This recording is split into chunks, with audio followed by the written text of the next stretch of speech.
आज ये देश अग्रसर हो चुका है तानाशाही हिटलरशाही की ओर। अच्छा। आप ये समझ लीजिए नरेंद्र मोदी चाहते हैं कि उनके विपक्ष में कोई आवाज खड़ा करने वाला कोई ना हो। अच्छा, सारे मोदी चोर है।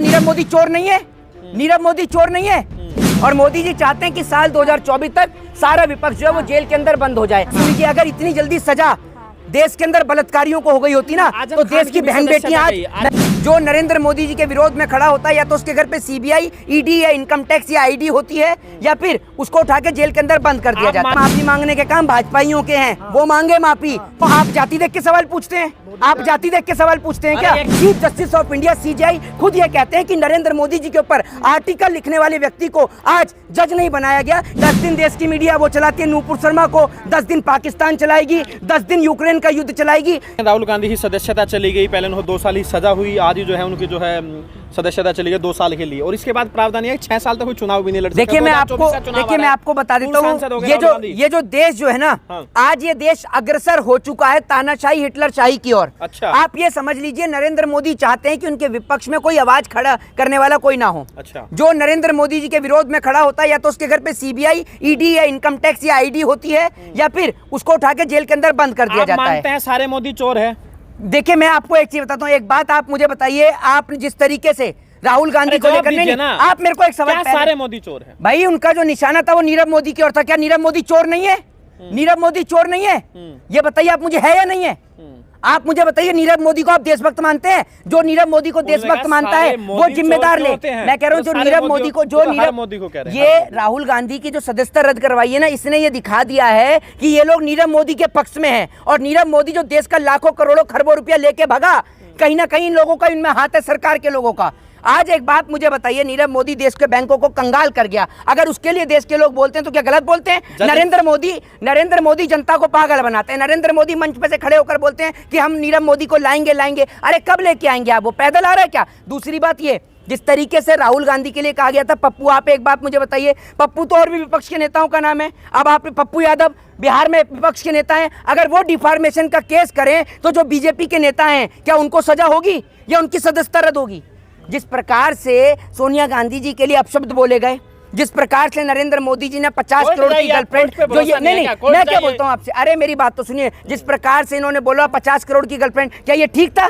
ये सब चीज जायज है? एक बात आप मुझे बताइए ना। दूसरी बात ये, नरेंद्र मोदी, सुन लीजिए, नरेंद्र मोदी जी, मेरी बात सुनिए, मेरी बात सुन लीजिए। नरेंद्र मोदी जी अपने विपक्ष में किसी को भी खड़ा नहीं होना देखना चाहते, और मोदी जी चाहते हैं कि साल 2024 तक सारा विपक्ष जो है वो जेल के अंदर बंद हो जाए। कभी बिहार के उप मुख्यमंत्री के ऊपर टारगेट होता है, कभी ममता बनर्जी के ऊपर होता है, कभी दिल्ली के उप मुख्यमंत्री को टारगेट किया जाता है, कभी राहुल गांधी, कभी प्रियंका गांधी, कभी सोनिया गांधी। माफी मांग लो, क्यों नहीं मांगी माफी? किसके लिए? अरे भैया, माफी मांगने के काम जो है, माफी वाले काम जो है भाजपा वाले करते हैं। सावरकर जैसे लोग करेंगे, क्यों करेंगे माफी के काम? जिसके पिताजी ने अपना सर्वोच्च इस देश के लिए न्यौछावर कर दिया, जिसकी दादी ने अपना सर्वोच्च इस देश के लिए न्यौछावर कर दिया, वो लोग माफी मांगेंगे। और माफी किस बेस की? किस बेस की माफी? क्या गलती करी है? माफी मांग लेते। अरे भाई सब क्या गलती करी है? एक बात आप मुझे बताइए, बदनाम क्या है मोदी? एक बात आप मुझे बताइए, सदन में बैठकर नहीं, जब सदन में बैठकर, मेरी बात तो सुनिए, जो लोग सदन में बैठकर पोर्न वीडियो देख रहे थे उन्होंने तो माफी नहीं मांगी, उनकी तो सदस्यता रद्द नहीं हुई, उन्होंने कौन सी माफी मांग ली? जरा ये तो बता दीजिए। जब मैं आपसे कहता हूँ सदन में इस प्रकार की फिल्में देखना क्या अलाउ है? जरा ये तो बता दीजिए। तब सदन का अपमान नहीं होता, तब सदन की अवहेलना नहीं होती। तो इसकी मैं आपसे कहता हूँ, इसकी जिम्मेदारी कौन लेगा? कौन लेगा? लोकसभा स्पीकर लेते, स्पीकर के द्वारा ली जाती ना। अरे भैया, मोदी जी का अपमान एक बात, जब मोदी, मेरी बात सुनिए, जब कोर्ट गए, अब पूरे देश के अंदर सबको पता है क्या नरेंद्र मोदी जी ने कैसे कैसे शब्दों का इस्तेमाल किया है। तो क्या नरेंद्र मोदी के ऊपर कार्रवाई होगी? गृह मंत्री के ऊपर? सुन लीजिए, गृह मंत्री आज क्या है? बताइए, आप एक बात बताइए, आप लोग के स्टूडेंट हैं, कानून का सम्मान तो आप भी करते हैं? बिल्कुल करते हैं। तो अगर फैसला आया तो सम्मान कीजिए ना। अरे तो भैया एक बात आप मुझे बताइए, आपको कम से कम उनको हाई कोर्ट के अंदर चैलेंज करने का समय तो देते, सुप्रीम कोर्ट में चैलेंज करने का वक्त तो देते, अपनी बात को रखने का समय तो देते। आपने डायरेक्ट उनकी सदस्यता रद्द कर दी, जब आपने 30 दिन की उनको जो है अंतरिम तौर पर, नहीं मैं क्या बोलता हूँ भाई साहब, तत्काल प्रभाव से होती है तो 2 दिन 3 दिन का एक समय तो होता है।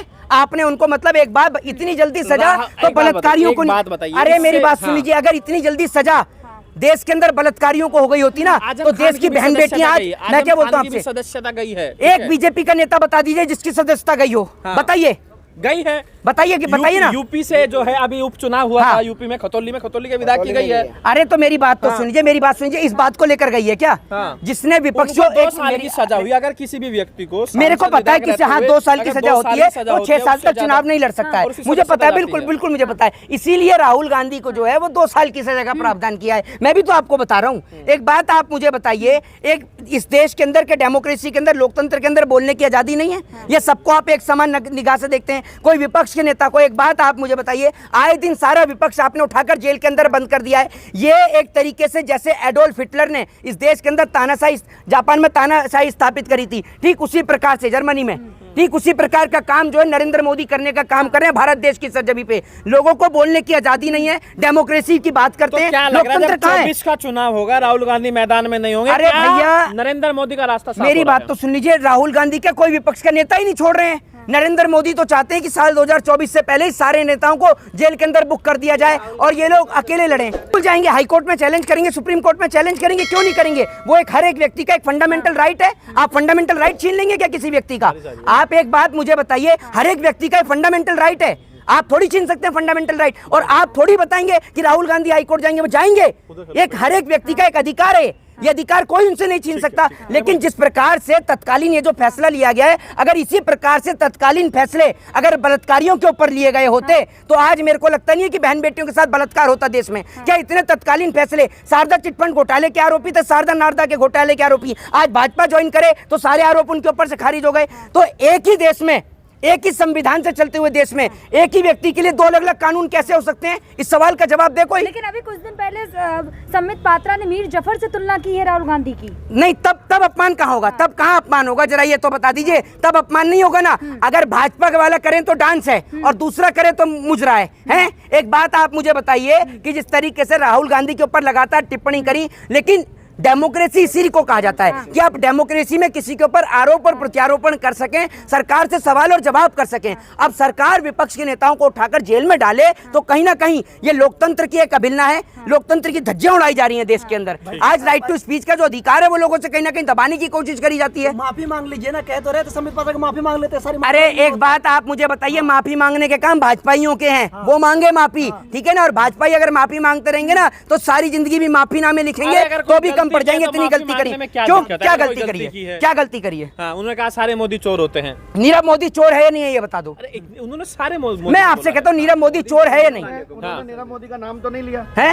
अरे तो एक बात आप मुझे बताइए, तो एक मिनट, राहुल गांधी का तो नाम लेकर इतनी बार टिप्पणी करी है बीजेपी के नेताओं ने, तो उन पे कार्रवाई क्यों नहीं होती है? क्या लगता है किसके? आपके नाम के पीछे? क्यों आप जाति देख के सवाल पूछते हैं? आप जाति देख के सवाल पूछते हैं क्या? ये कह रहे हैं अगर कोई कहेगा शर्मा को लेकर कोई कुछ कहेगा, आपको गुस्सा लगेगा कि नहीं, बुरा लगेगा? अरे भैया, एक आपके सरनेम को लेकर, अगर आपके सरनेम को लेकर कोई एक आदमी गलत है तो इसका मतलब मेरी बात का तो आप जवाब दिए, मेरी बात सुनिए। एक बात आप मुझे बताइए, जो राहुल गांधी के ऊपर जो टिप्पणी करी गई है, नहीं राहुल, अरे भैया एक मिनट, राहुल गांधी के ऊपर जो टिप्पणी की गई है, राहुल गांधी के ऊपर जो टिप्पणी पहले भी बीजेपी के नेताओं ने करी है, उसका आप जवाब देंगे? उसके ऊपर क्यों नहीं कार्रवाई होती है? जब संबित पात्रा बोलते हैं राहुल गांधी को लेकर तब तो कार्रवाई नहीं होती, क्यों नहीं होती कार्रवाई?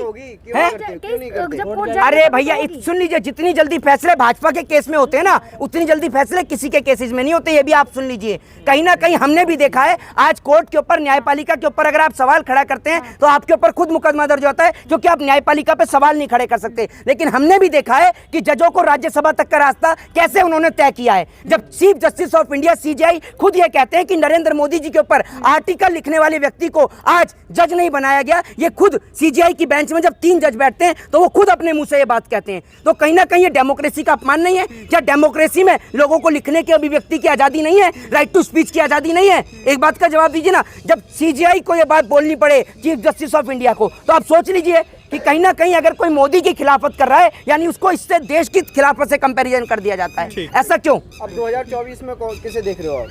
देखिए 2024 में किसे देख रहे हैं, फैसला देश की जनता का है। ठीक है ना, आप और हम डिसाइड नहीं करेंगे। आप यहाँ पर चुनाव नहीं लड़वा रहे। रास्ता साफ, मोदी का रास्ता है? साफ, मोदी का रास्ता साफ। मोदी का रास्ता साहब क्या, मोदी को ये तो बात जनता को समझनी चाहिए। अगर कोई व्यक्ति मैं हूं, अगर मैं आपसे पैसा लेकर चला गया तो कल को आप मेरे कम से कम मेरे पिताजी से कहोगे जी आपका बेटा मेरे पैसे लेके भाग गया। मोदी जी के तो आगे नाथ ना पीछे पगात है। ये जो देश बिक रहा है, railway, air India, BSNL, MTNL, जो लोग बेरोजगारी से मर रहे हैं, महंगाई से मर रहे हैं, आए दिन 10 दिन देश की मीडिया वो चलाती है नूपुर शर्मा को, 10 दिन पाकिस्तान चलाएगी, 10 दिन यूक्रेन का युद्ध चलाएगी। ये जो लोगों का माइंड डाइवर्ट करने का जो कॉन्सेप्ट जो चला रखा है ना, ये पूरा देश देख रहा है इस कॉन्सेप्ट को। और ये याद रखिएगा, जिस दिन ये लोग सरकार से गए, ये लोग इस देश को वापस से गुलाम बनाकर जाएंगे। अगर 2024 में मोदी जी दोबारा आते हैं तो इस देश के अंदर लोगों को बोलना तो दूर की बात, ये वापस से राजता स्थापित कर देंगे। जय हिंद, जय भारत, वंदे मातरम।